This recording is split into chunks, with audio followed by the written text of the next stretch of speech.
Assalamualaikum warahmatullahi wabarakatuh. Alhamdulillah kita bisa melanjutkan kembali kajian kita terhadap hadis-hadis muamalah dalam kitab Bulughul Maram yang saat ini kita baru sampai pada hadis kedua ya dari kitabul Buyu'. Baik, mari kita mulai dengan bersama-sama membaca basmalah. Bismillahirrahmanirrahim. Wa an Jabirin, dan dari sahabat Jabir bin Abdullah radhiyallahu an, annahu, bahwasanya Jabir sami'a mendengar Rasulullah sallallahu alaihi wasallam yaqulu, ya, bersabda, amal fathi, pada tahun Fath, bahwa dan tahun Fath di Makkah terjadi di Mekah. Jadi Jabir pernah mendengar Rasulullah SAW bersabda pada tahun Fath atau tahun penaklukan dan kemenangan Mekah. Ya. Hadis ini bukan pada saat hari penaklukan Mekah, tidak ya. Mungkin tahunnya masih sama tapi harinya berbeda, karena dalam riwayat-riwayat sejarah itu pada hari Fathul Makkah atau pada hari penaklukan Mekah itu Nabi tidak mensabdakan hadis yang redaksinya seperti ini ya. Mungkin tahunnya sama tapi harinya berbeda. Bagaimana sabda Nabi? Innallaha wa rasulahu, sesungguhnya Allah dan Rasulnya, harrama, mengharamkan. Harrama di sini bentuk fiilnya bentuk fiil mufrad ya. Bukan keduanya mengharamkan, tapi yang mengharamkan Allah. Ya. Karena Rasul ini ya ghalabah, ya ikut pada Allah. Harrama, mengharamkan Allah bai'al khamri, terhadap jual beli khamr, wal maitati, dan jual beli bangkai, al maitah bangkai, wal khinzir, dan babi, ya, wal asnam, dan berhala-berhala. Di dalam hadis ini ya, objek yang diharamkan untuk diperjualbelikan di sini disebut ada 4, yaitu khamr, bangkai, khinzir, babi, dan berhala-berhala. Fakila, lalu Rasulullah ditanya, ya Rasulullah, ara'aita suhumal maitati, ya Rasulullah, apakah ya pendapat Anda, ya, atau dalam syarah yang lain maksudnya akhbirna, berilah penjelasan kepada kami, suhumal maitati, tentang lemaknya bangkai. Ya. Bagaimana ya Rasulullah tentang keadaan lemaknya bangkai? Yang mana lemak bangkai ini fa innahu tutla biha as-sufun. Ya. Karena biha, dengan lemak bangkai itu, fa innahu, maka sungguhnya dia ya tutla, dicat as-sufunu, ya, kapal-kapal atau perahu-perahu. Karena minyak bangkai ini digunakan untuk mengecat perahu. Wa tudhanu bi al-juludu, dan digunakan minyak dengan si lemak bangkai tadi untuk al-juludu, meminyaki kulit ya. Dijadikan minyak bagi kulit. Wa yastasbihu, dan menjadikan lampu ya, alias untuk menjadi bahan bakar lampu, biha, dengan lemak bangkai tersebut, an-nasu, manusia. Ya. Jadi Rasulullah ditanya, ya Rasulullah, bagaimana ya tentang keadaan lemak bangkai yang digunakan untuk mengecat perahu, untuk meminyaki kulit, dan untuk dijadikan bahan bakar lampu. Faqala, maka Rasul menjawab, la, jangan, atau la, tidak, ya, tidak boleh. Ya. Huwa, hal itu, haramun, haram. Kata ganti huwa hal itu ini memang terjadi ikhtilaf ulama ya. Ada yang mengatakan bahwa huwa ini kembali pada ya, bai al khamri dan seterusnya. Ya. Yang haram itu jual belinya. Alias kalau memanfaatkannya berarti boleh. Ya. Yang haram jual belinya. Berarti kalau memanfaatkannya boleh selama tidak diperjualbelikan. Tapi ada juga yang berpendapat huwa ini kembali pada suhumal maitah. Berarti yang haram pemanfaatannya. Kalau yang haram ini pemanfaatannya, berarti resiko atau dampaknya ini lebih fatal. Memanfaatkannya saja tidak boleh, apalagi memperjualbelikan. Ya. Nanti akan kita kaji dari sudut pandang pendapat-pendapat para fuqaha atau pendapat para imam-imam madhab. Summa qala lalu bersabda Rasulullah SAW, Rasulullah bersabda, Ingda dzalika ya, karena hal tersebut ya, Rasulullah mengomentari ya, tentang pertanyaan tersebut. Bagaimana sabda Rasulullah? Qatalallahu ya, qatala membinasakan Allah membinasakan al-yahuda golongan Yahudi ya. Kenapa? Ya, innallaha karena sungguhnya Allah lamma harama ketika mengharamkan alaihim kepada si golongan Yahudi itu suhumaha akan lemaknya bangkai ya, jamaluhu maka mereka memproses mengolah ya, lemak bangkai tersebut. Dalam syarah hadis ini dijelaskan caranya mengolah itu dengan cara ya, lemak bangkainya ya dilebur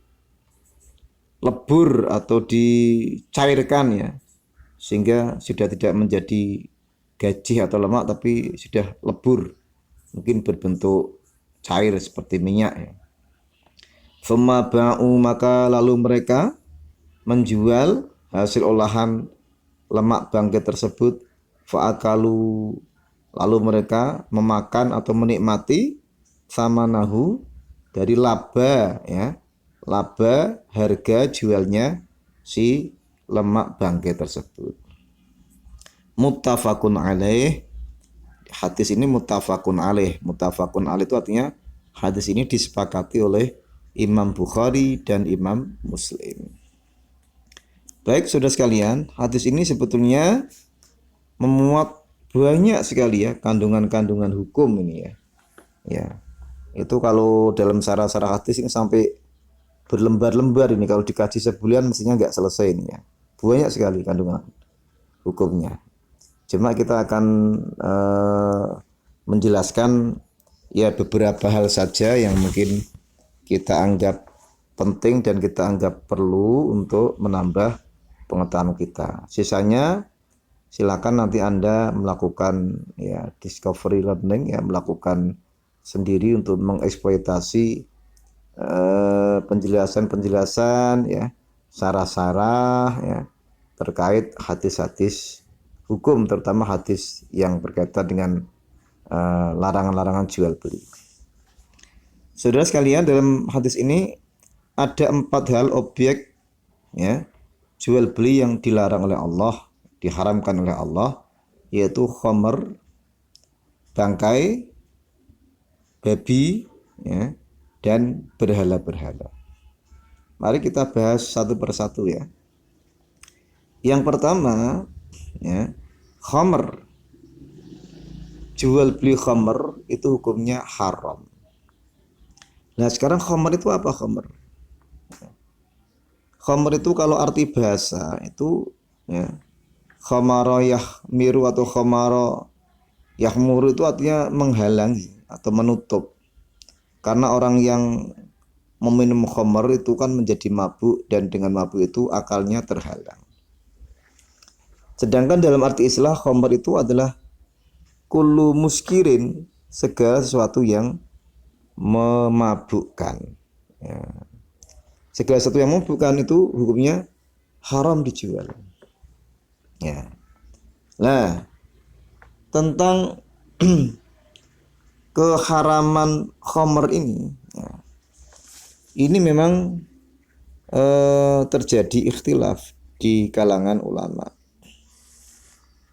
Kalau dalam mazhab Syafi'i dan mazhabnya Imam Ahmad serta Imam Maliki, bahwa segala sesuatu yang memabukkan, ya, itu sedikit maupun banyak itu hukumnya haram. Kita minum sampai mabuk atau kita minum, ya, dan kita tidak mabuk, ya, mabuk atau tidak mabuk, itu hukumnya haram. Nah, misal Anda ke sebuah bar, Anda minum, ya, satu botol anggur mereknya vodka misalkan, atau topi miring, karena ketahanan fisik Anda, ya, kuat, satu botol tidak mabuk, ya, itu tetap haram karena sedikit banyak atau ngicipi saja satu sendok, ya, tetap haram. Dalam mazhab Syafi'i, Maliki, dan Imam Ahmad itu berpendapat bahwa keharaman khamr itu karena memang mengandung unsur nabit,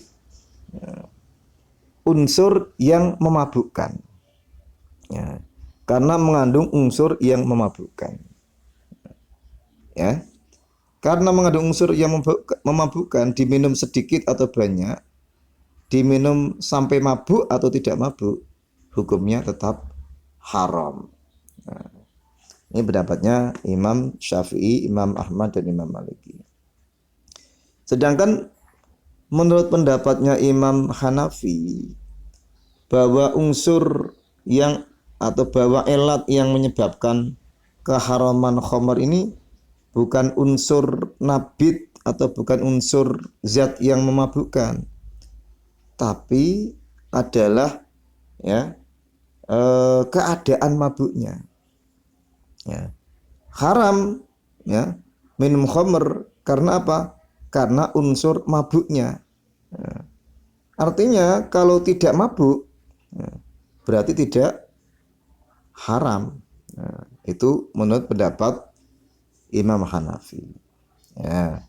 Maka, ya, kalau diterapkan saat ini ya kadang-kadang kita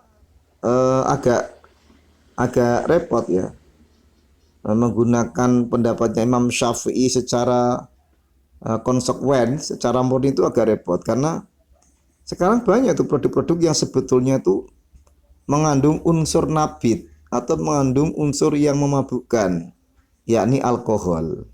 Ya. Yang mana, ya, andekan itu dikonsumsi terlalu banyak, ya bisa jadi mabuk. Misalkan Anda makan tape. Tape itu kan sebetulnya proses fermentasi dari olahan singkong. Yang mana tape itu juga mengandung unsur nabit, unsur yang memabukkan karena mengandung alkohol misalkan. Dan kalau kebanyakan makan juga bisa menyebabkan mabuk, pusing kepalanya. Ya. Lah ini sebetulnya kalau kita tiap hari makan tape, ya, itu sebetulnya kita secara tidak sengaja itu mengikuti pendapatnya Imam Hanafi. Ya, Imam Hanafi. Ya. Nah, tetapi kalau dalam mazhab Syafi'i, ya, itu sedikit atau banyak, ya, sebetulnya tidak boleh, haram itu hukumnya. Ya. Nah, cuma kriteria minuman itu termasuk khamr atau tidak khamr, ya, itu memang, ya, kita mengikuti, ya, regulasi pemerintah melalui, ya, regulasi-regulasi yang berkaitan dengan kesehatan, ya. Sebab memang unsur mabuk tidak mabuk itu memang bisa diukur dalam sisi medis, ya. Ya, ya, mestinya kalau semuanya yang beralkohol itu mestinya mengandung nabit, ya. Cuma kadarnya itu memang sudah ada, ya, sudah ada standar, ya, mana yang secara dominan itu memabukkan, mana yang secara dominan tidak memabukkan. Nah, maka kita kalau mengikuti madhab Syafi'i secara murni ya sulit. Kalau mengikuti pendapatnya Hanafi, yaitu terlalu beresiko. Maka kita ambil tengah-tengah dengan cara mengikuti regulasi pada pemerintah atau pada sultan dalam penentuan standar itu termasuk minuman khamr atau bukan, ya, atau bukan. Nah, pemerintah itu biasanya menerapkan standar berkaitan dengan jumlah atau porsi alkohol yang terkandung dalam sebuah minuman dan unsur dominasi memabukkannya pada sebuah minuman. Nah, adapun tentang minuman tadi yang memang distandarkan pemerintah sebagai minuman yang bernilai khamr atau mendominasi memabukkan, yaitu haram hukumnya. Ya. Tetapi kalau tidak ya tidak haram. Ya. Karena minuman sekarang itu banyak yang mengandung alkohol sebenarnya, walaupun kandungannya sedikit ya. Seperti bir-bir yang ya skalanya rendah, Sprite ya, atau sebangsanya itu kan sebetulnya mengandung sedikit alkohol ya. Untuk ya memicu ya rasa lezat atau memicu antibakteri dan sebagainya. Ya kalau itu ya itu tidak haram dijual belikan karena secara umum itu bukan minuman keras. Secara umum itu bukan minuman yang secara dominan memabukkan. Nah, adapun tentang substansi khamr itu najis atau tidak, itu kalau dalam pendapat para ulama, jika khamr itu berbentuk cair, maka hukumnya najis. Misal ada minuman yang oleh penetapan pemerintah termasuk minuman keras, ya, bir, merek vodka, merek topi miring misalkan, maka cairan di botol bir tersebut hukumnya najis. Kalau kena baju wajib dicuci ya. Kalau digunakan untuk sholat, sementara kita terkena cairan itu, sholatnya tidak sah. Tapi kalau berbentuk padat, sesuatu yang memabukkan berbentuk padat, ya, misalkan daun ganja ya, atau pil ekstasi dalam bentuk padat, itu hukumnya tidak najis. Kita sholat ngantongi pil ekstasi itu tidak najis ya. Mengkonsumsinya najis, menjual belikannya najis, menjual belikannya haram, mengkonsumsinya haram. Tapi bendanya itu tidak najis ya. Zat bendanya tidak najis walaupun menjual belikannya haram karena termasuk khamr. Kenapa khamr? Karena memabukkan. Yaitu sedikit hal yang berkaitan dengan khamr. Ya, memang dalam konteks kekinian ya, ini definisi khamr ini semakin meluas ya, semakin meluas ya. Karena kalau kita misalkan mendasarkan bahwa khamr itu mengandung alkohol ya. Padahal alkohol itu ya sekarang ya, fungsinya untuk berbagai macam hal ya, untuk obat, untuk pengawet, untuk kosmetik, itu semuanya pakai alkohol ya. Jadi unsur nabit alkohol yang menjadi khamr yaitu mungkin ya alkohol yang memang dijadikan sebagai campuran minuman untuk memabukkan. Tapi kalau alkohol sebagai antibiotik ya, sebagai antiseptik ya, mungkin itu memerlukan kajian yang lebih mendalam ya. Karena itu kan tidak difungsikan sebagai khamr, sebagai minuman keras ya. Kemudian wal maitatu, bangkai. Apa sih bangkai itu? Bangkai itu kalau dalam istilah fikih itu segala binatang ya, yang tidak bisa dikonsumsi dagingnya dan mati ya, walaupun dia disembelih secara syar'i. Misal ya, ular itu kan tidak bisa dikonsumsi dagingnya, walaupun cara penyembelihan ular itu dengan syar'i ya, membaca bismillah, membaca sholawat, menyebut nama Allah, maka hukumnya ular yang mati disembelih secara syar'i itu bangkai ya. Karena apa? Karena hewan yang tidak bisa dimakan dagingnya dan mati walaupun disembelih secara syar'i. Terus yang kedua, definisi bangkai adalah binatang ya yang bisa dimakan dagingnya dan mati ya tanpa penyembelihan syar'i. Contoh kambing. Kambing bisa dimakan dagingnya, tapi jika kambing itu tidak disembelih secara syar'i, maka hukumnya kambing adalah bangkai. Nah, binatang-binatang yang dihukumi bangkai ini ya, kecuali ikan dan belalang. Ikan dan belalang itu walaupun matinya mati ya tanpa penyembelihan ya, itu hukumnya tidak bangkai. Jadi kalau bangkai itu hukumnya najis, kalau tidak bangkai berarti hukumnya tidak najis. Berarti ikan walaupun ikan itu membusuk, ya tidak najis. Belalang walaupun belalangnya itu dikerubungi semut sudah busuk, juga tidak najis karena hukumnya bukan bangkai. Lah, bangkai ini hukumnya najis sehingga haram diperjualbelikan. Ya. Jadi kalau tadi elatnya khamar tadi sudah kita jelaskan. Nah kalau elatnya al-maitah ya, itu karena kenajisannya maitah. Ya. Kenajisannya maitah. Lah adapun kalau manusia itu tidak bisa disebut bangkai. Manusia itu walaupun orang Islam maupun orang kafir ya, itu hukumnya suci. Pada zaman Rasulullah ya, itu pernah ada tawanan orang musyrik itu meninggal. Kemudian si temannya sesama orang musyrik itu menjanjikan mau menebus ya tawanan itu kepada Rasulullah dengan membayar sejumlah uang. Ya. Tapi Rasulullah tidak mau. Rasulullah membiarkan, ya, dah ambil saja ya jasad temanmu tanpa tebusan uang.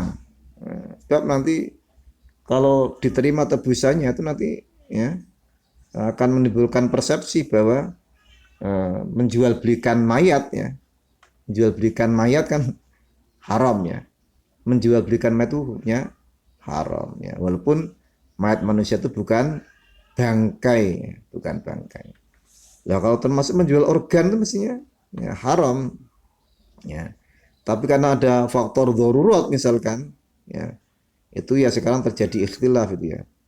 Ya terjadi ikhtilaf ulama tentang orang yang berwasiat untuk menjual organnya itu ya. Ya itu kajian tersendiri itu. Itu nanti Anda bisa misalkan menulis skripsi tentang jual beli organ manusia ya, ya dengan wasiat misalkan. Ya. Itu perlu kajian yang lebih lanjut. Ya. Baik, saudara sekalian, kita baru sampai pada maitah ya, pada maitah. Ini karena hatinya panjang, Sabtu sampai di sini. Nanti saya lanjutkan lagi pada file berikutnya. Ya, terima kasih. Wassalamualaikum warahmatullahi wabarakatuh.